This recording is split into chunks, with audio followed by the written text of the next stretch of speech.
Saudara-saudari, marilah kita mendengarkan renungan dengan judul Bagaimana Cara Rendah Hati, yang berdasarkan pada Injil Lukas bab 10 ayat 21. Pada waktu itu juga, bergembiralah Yesus dalam Roh Kudus dan berkata, Aku bersyukur kepadamu Bapa, Tuhan langit dan bumi, karena semuanya itu Engkau sembunyikan bagi orang bijak dan orang pandai, tetapi Engkau nyatakan kepada orang kecil. Ya Bapa, itulah yang berkenan kepadamu. Dalam nama Bapa dan Putra dan Roh Kudus. Amin.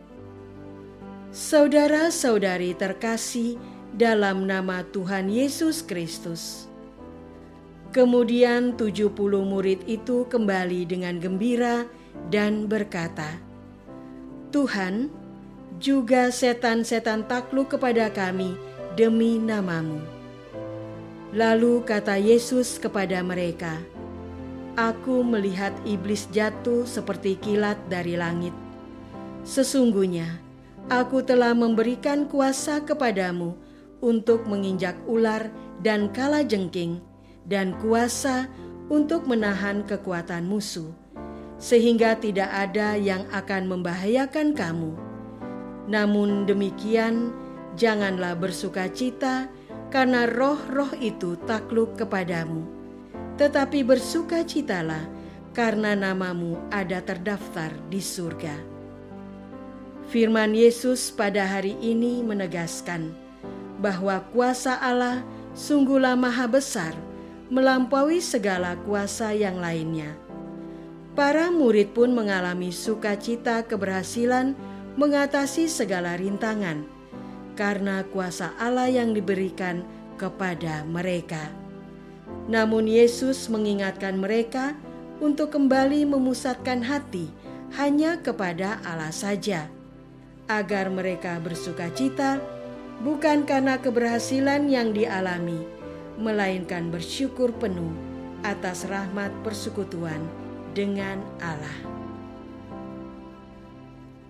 Saudara-saudari terkasih, pada waktu itu juga bergembiralah Yesus dalam Roh Kudus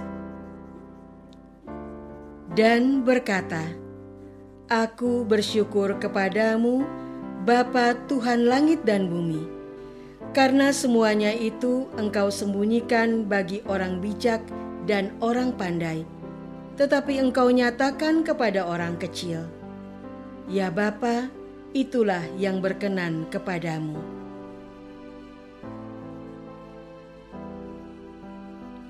Semua telah diserahkan kepadaku oleh Bapa-Ku, dan tidak ada seorang pun yang tahu siapakah anak selain Bapa, dan siapakah Bapa selain anak, dan orang yang kepadanya anak itu berkenan menyatakan hal itu.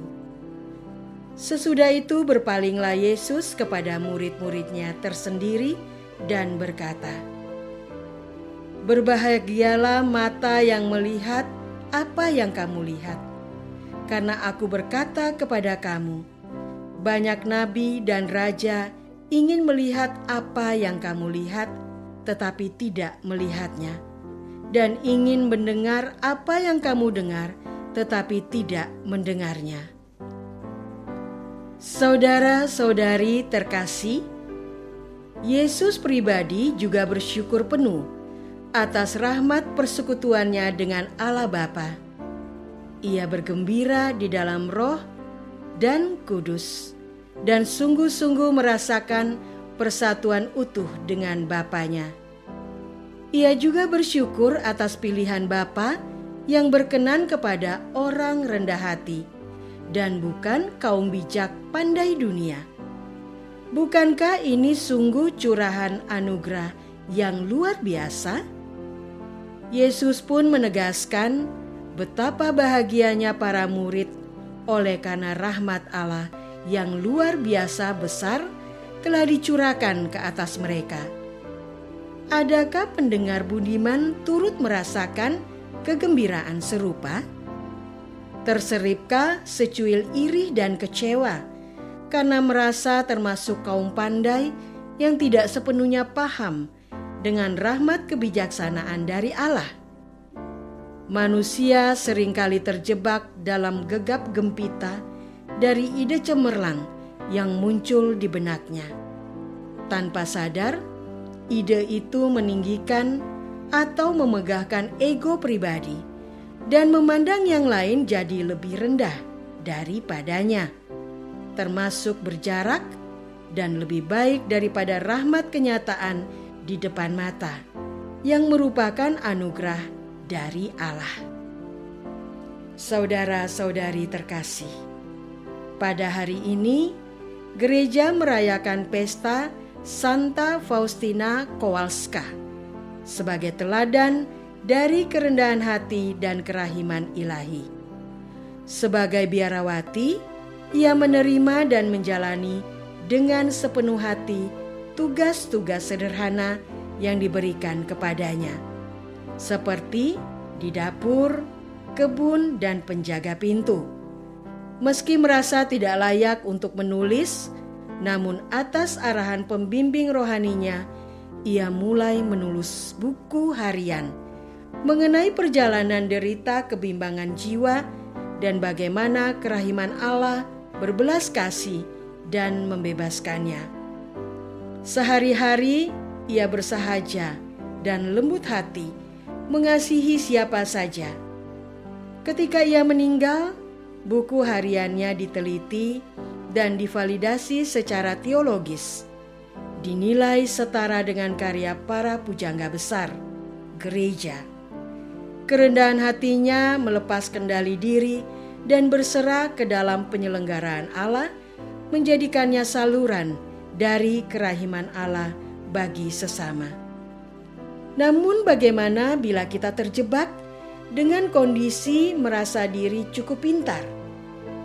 Baiklah kita sadar bahwa akar penyebabnya adalah perilaku membanding-bandingkan dan menghakimi dengan penilaian. Baiklah kita berhenti melakukan itu dan kembali sujud syukur kepadanya. Maukah saya berhenti menghakimi dan bersujud syukur kepada Allah? Marilah kita berdoa. Bapa, berilah saya kerendahan hati yang sejati. Hanya debulah aku di alas kaki-Mu, Tuhan. Gembleng saya untuk menerima penghinaan dan kesengsaraan. Tuntun saya untuk berserah diri mengandalkan-Mu dalam segala hal dan bersyukur penuh atas segala sesuatu. Bimbing saya untuk bertekun dalam melakukan kehendak-Mu. Terima kasih Tuhan, terjadilah padaku seturut kehendak-Mu. Amin. Semoga kita semua selalu dinaungi dan dibimbing oleh berkat Allah yang Maha Kuasa, Bapa dan Putra dan Roh Kudus. Amin.